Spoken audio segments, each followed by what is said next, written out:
We're fortunate to have among us Professor Christopher Benninger, studied urban planning at MIT Architecture at the University of Florida, Harvard, where he later taught. At the age of 28, 1971, Balakrishna Doshi invited him to found the School of Planning at what now is CEPT University. Professor Benninger has been a consultant to the Ford Foundation, the Planning Commission, the World Bank, the Asian Development Bank, and the UNCHS Habitat, where he wrote the theme paper on education for the 7th United Nations Commission meeting on human settlements.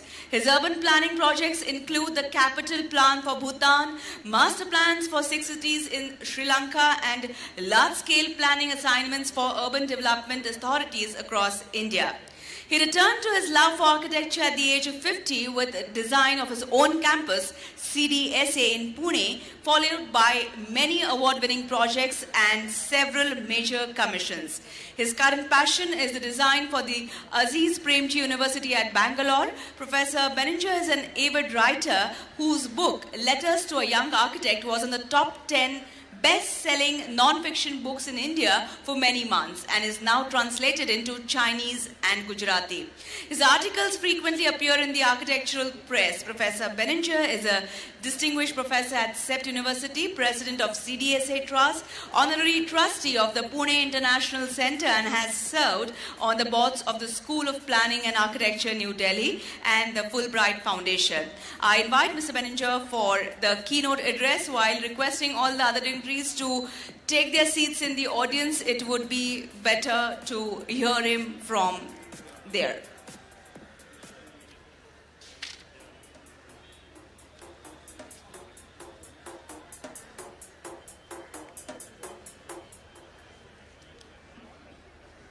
Yeah.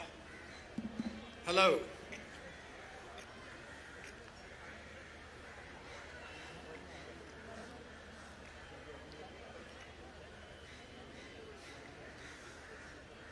I think I'll start. I've asked the crows if they could speak a little more quietly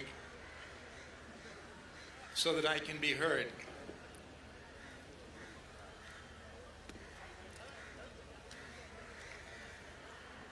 Okay, I think we're all ready. Honorable President, Council of Architecture, Senior Architect Shaw, Primnath, my dear friend, Jamsetjiji, Architect Kirwarkar, Mahesh Desai, Director, College of Architecture, ladies and gentlemen. It is one of the greatest honors in my life to be invited to this august institution to speak on the occasion of its centenary celebrations. Their Sir J.J. School of Architecture, or as J.J. it is lovingly known, was founded in 1913 as an independent Department of Architecture of the J.J. School of Art. Over the century, J.J. became synonymous with leadership in the Indian architectural thought. The founding fathers of our profession here in South Asia passed their youthful days in this sacred garden of knowledge where we sit at this very moment. An institution is distinguished by the quality of its alumni, even those alumni who never completed their degrees. It is their record of contribution to society that makes this institution profoundly important. As centers of education go, JJ is a young center, considering that the University of Paris is over 900 years old, and even in a new culture like America, Harvard University is closing in on its 400th year. So while one could define India as one of the oldest civilizations on the world, it is certainly among the youngest societies on earth in every way one could imagine. More important than being 100 years old, JJ was the only full-fledged school of architecture in India at the time of independence, and this placed an amazing importance upon it. All new architectural initiatives emanated from the alumni of this sacred place. It was the starting point for all first-generation gurus who went out like evangelists, carrying ideas and transforming concepts, founding new schools and institutions across the subcontinent, laying the foundations for the new architecture of the new India. So I am tempted to look at the future of JJ rather than its past. I am tempted once again to place the mantle of the present crisis I see and the challenges this crisis offers on the shoulders of this great institution. That is why I have come here tonight to speak to you this evening. At independence, there was only JJ and a night school in Delhi. When I arrived in India 2 decades later in the 1960s as a Fulbright student, there were only 9 schools of architecture. And today there are more than 350 schools of architecture, and the number is growing. This is a true Gharana of architecture in action, like a nuclear ball of fire growing larger and larger as it expands outward ever further. We now have 18,000 members in our Indian Institute of Architects, but we had 24,000 new students of architecture joining our fellowship over the last 6 months. 24,000 new students enrolled in schools of architecture across India just in the last 6 months. This raises a question whether this explosive energy has grown out of control. Can we manage and direct this energy towards mankind's good? Is the crisis so large that we need to invent a new definition of an architect or create a concept of a new man? Where do we go from here? These are questions in the minds of all of you thought leaders sitting here this evening. Ancient philosophers have said, if you are depressed, you're living in the past. If you're anxious, you're living in the future. And if you are peaceful, you're living in the present. But I say we must learn from the past to formulate actions in the present, changing the future. That is what architects are educated to do. That is what architects must do. Architects are the thinker-doers thrust with configuring environments within which they live. Architects are called a profession because in thinking and doing they profess a system of values that motivates them to change the world. No other profession on this earth is thrust with that mandate. Let us be clear. We are technologists. What we do in our studios is laboratory work, analyzing rational functions and logical interconnections, studying measurable site and climatic conditions, stating problems clearly, and making hypotheses of possible options to resolve those problems, defining performance criterion and evaluating which design option best resolves the problems posed by the client. We study engineered materials, structural systems that support and span a variety of spaces, and we analyze enclosing envelopes, applying systems analysis to select the best fit simulation of hundreds of components, elements, and parts. Does our education prepare us for this scientific analysis? Are we approaching design and fabrication like aeronautical engineers and marine architects who create great air and sea ships? Can our teachers and our professors think like this as simulation analysts resolving complex puzzles? I fear not, and this speaks of a crisis. It is important that we critically analyze our past in order to chart an appropriate course of action for the future.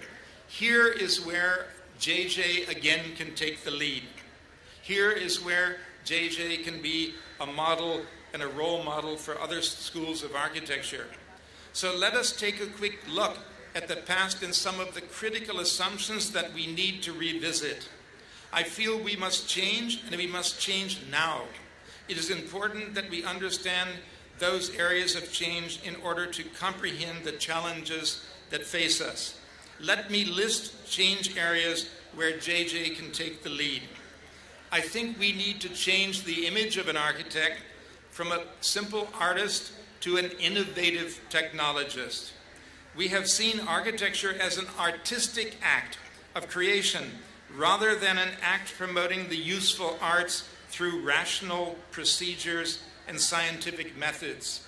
We have neglected the team nature of our empirical processes and the importance of managing them.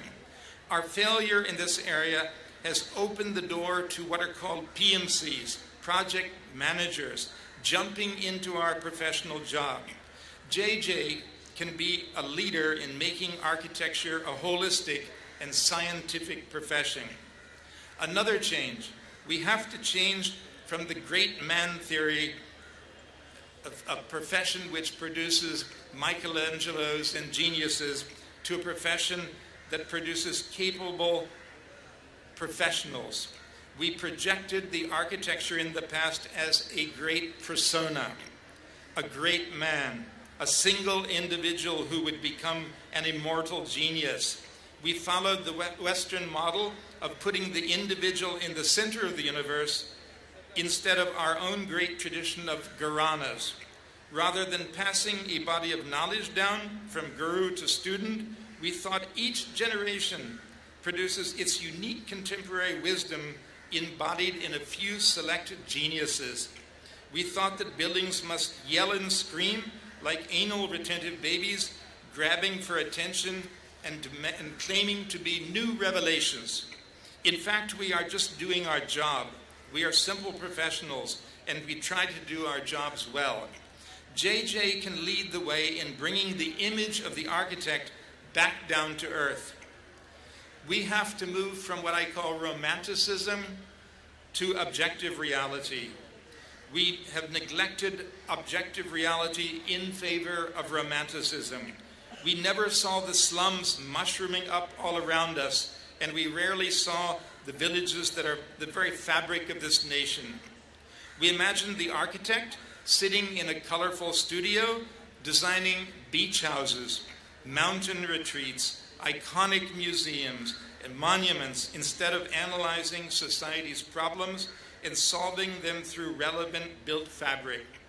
We architects can design systems of access to shelter, like site and services, self-help housing, and solve people's problems.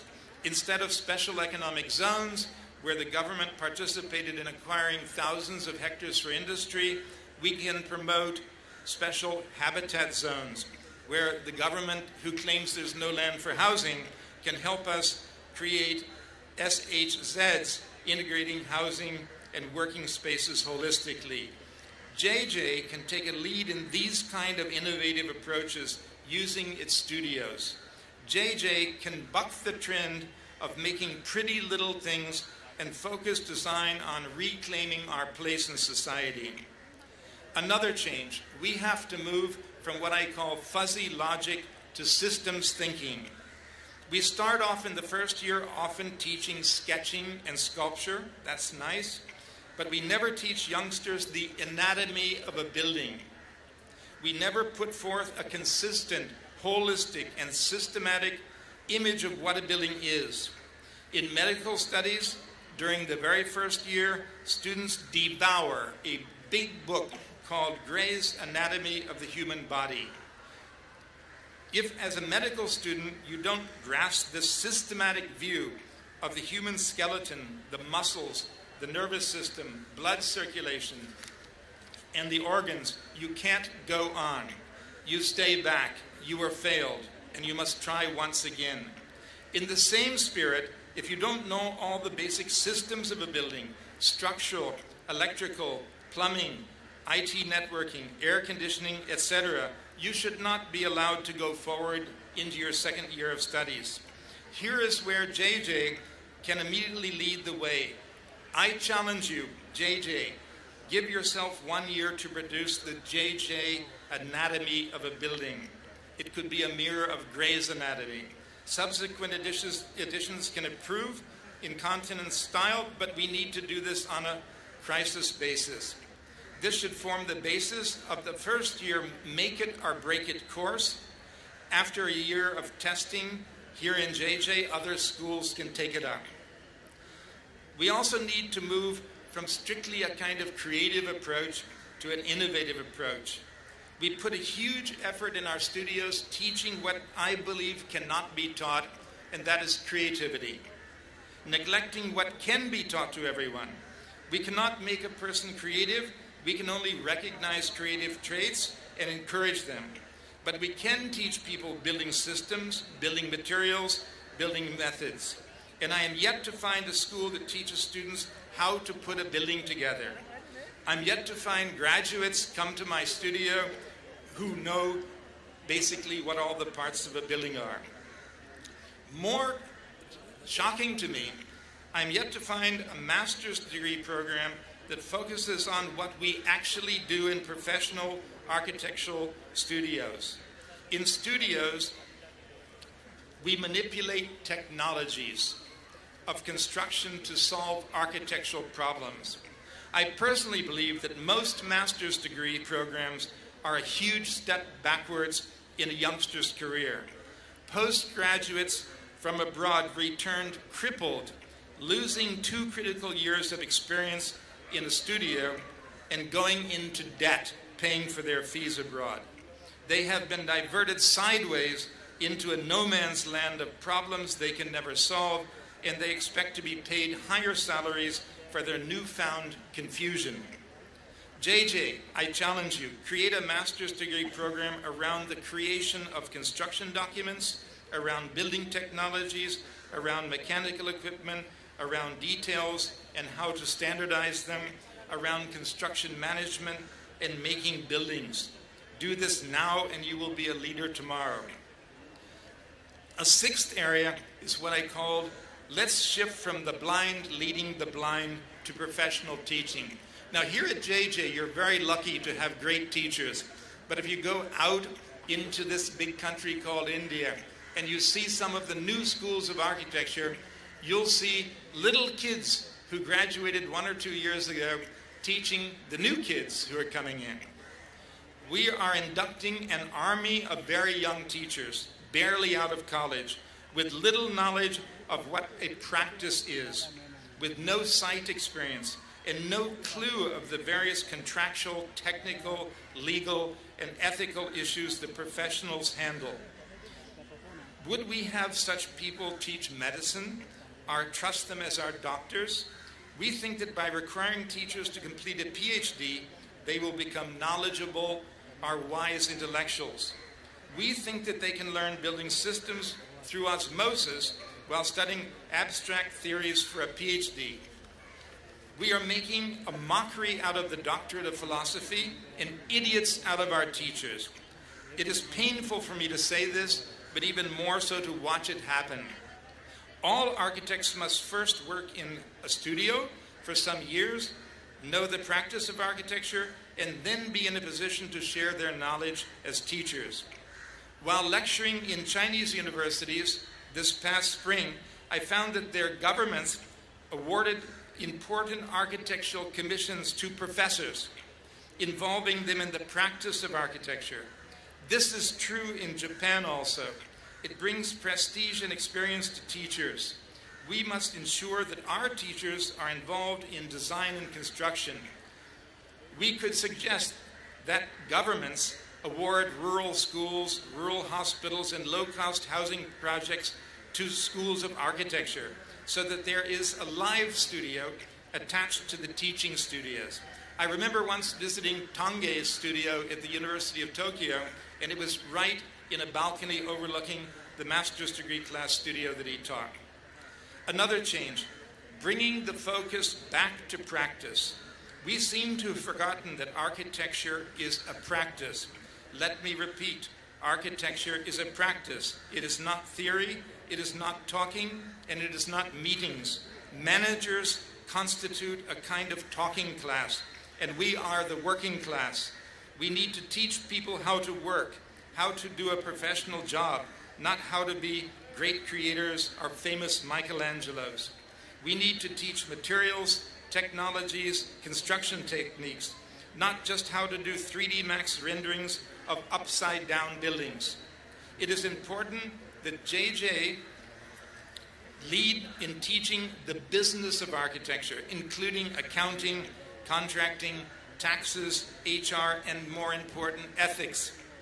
All architects must work in the studio of a registered architect for a minimum of 3 years prior to participating in professional examinations. That goes for teachers also. Teachers must pass the professional exams before getting a regular teaching appointment. I prefer this to the PhD option, where students are doing a lot of irrelevant hard work on PhD topics. I could go on and on about education of an architect, but I know Professor Gadkari is abreast of all this, and he is onto it. We must support his efforts. JJ can be a laboratory for new ideas and a new model for schools to follow. Now, shift gears for a moment again to the present and to the objective reality of the urban crisis in which we find ourselves. Our profession must operate in the real world of people's problems to have something important to contribute. Here, JJ again can engage our new army of young architects in useful work. As thought leaders, I am sure that all of you sitting here have at one time or another realized that architects design a good deal of what we can see from the roads, but very little of what is actually built and lived in by the vast majority of Indians. We have written books about colonial Bombay, but little is written on all of the shelter types, neighborhood structures, layers within layers of chawls, slums, huts, and urban villages. Did we make the Indian people the center of our thoughts and our dreams and our plans? I fear not. Now, all of our cities are going through a process of profound transformation, change and disruption.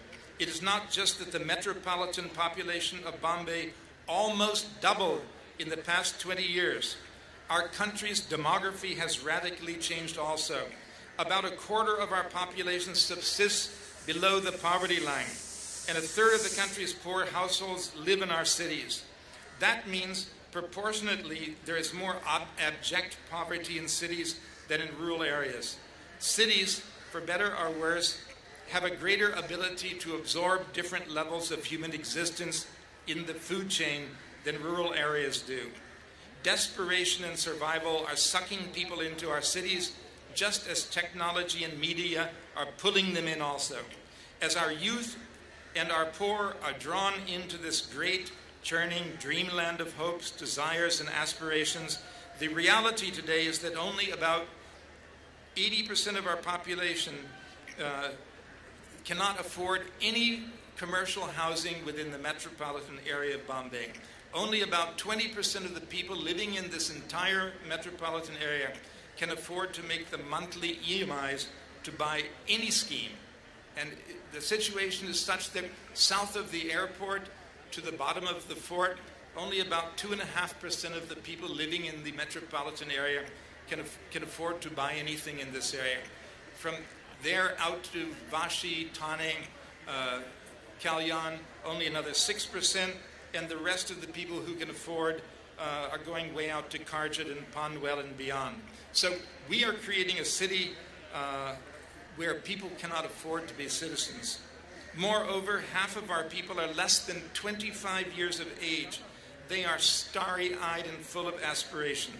So our community of about 100,000 students of architecture, pretty soon numbering twice as many who are registered in the council, are part of what I call Generation X, who are media-driven, who are attracted to cities, who are avid consumers, and who have very superficial views of the world around them.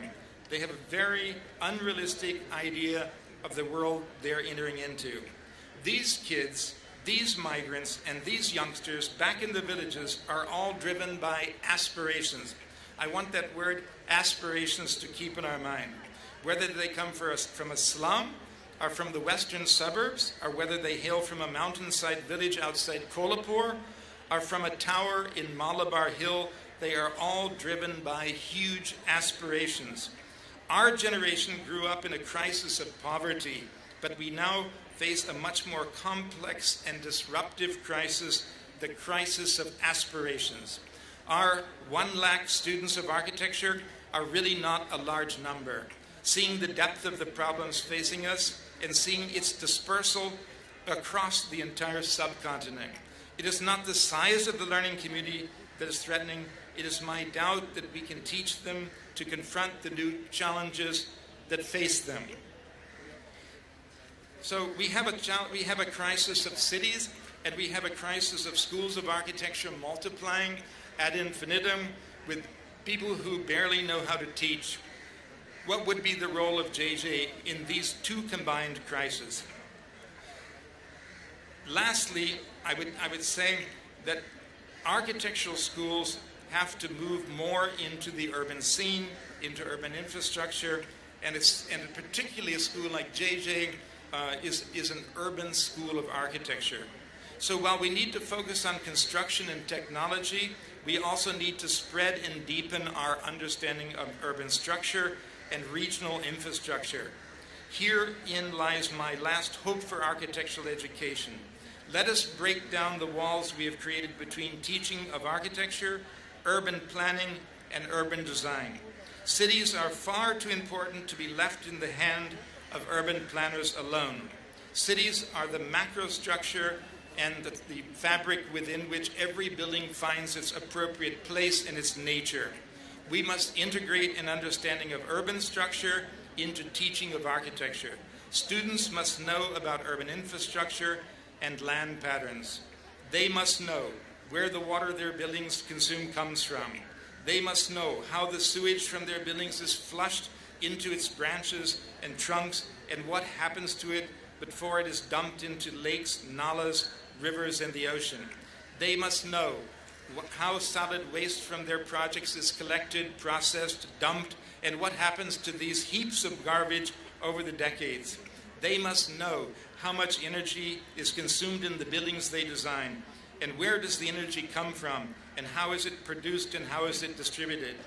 They must know the origins and the destinations of inhabitants of the city as they leave the houses designed by them, headed for work in buildings designed by them, for shopping and recreation. They must know how these movements are carried in buses, trains, private cars, and what kinds of infrastructure each mode of transport requires for a person to move through the city.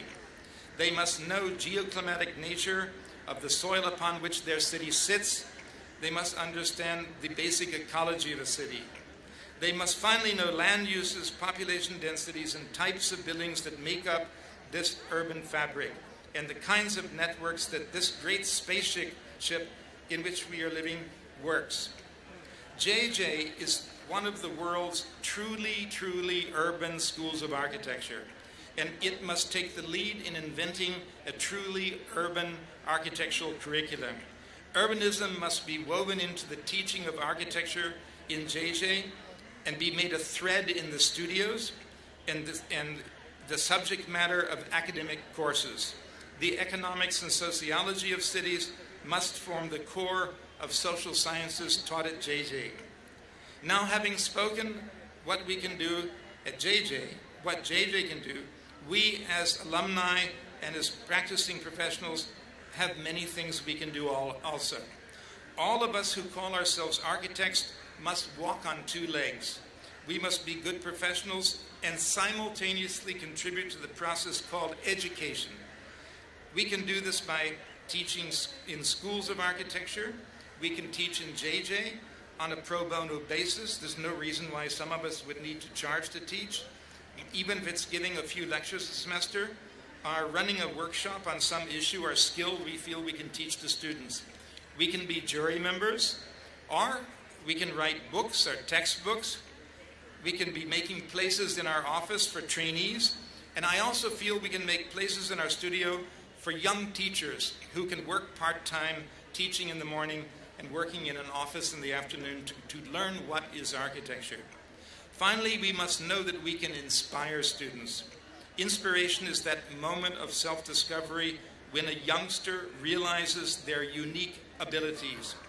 We can gift students that eureka moment, discovering who they are and where they can contribute in life. Great teachers inspire students to become themselves and grow into being that important self that every architect has to be. JJ, this is where you have always been a leader, and I say keep it up. I feel it is a critical point in our development. We are at a crossroads. It is also a magical moment for our Council of Architecture and the Indian Institute of Architects, because they are working constructively together for the first time in a very long time. Here it is also a golden opportunity for JJ to take the leadership. JJ, you are the mother, the father, the birthplace, and now the grown-up leader. We will follow you. Thank you very much. Charles Benninger Architects pledges to donate 1 lakh of rupees to the JJ Centennial Fund. And I told the Vice Chancellor when he was walking out that I'm going to make you match my donation. Thank you.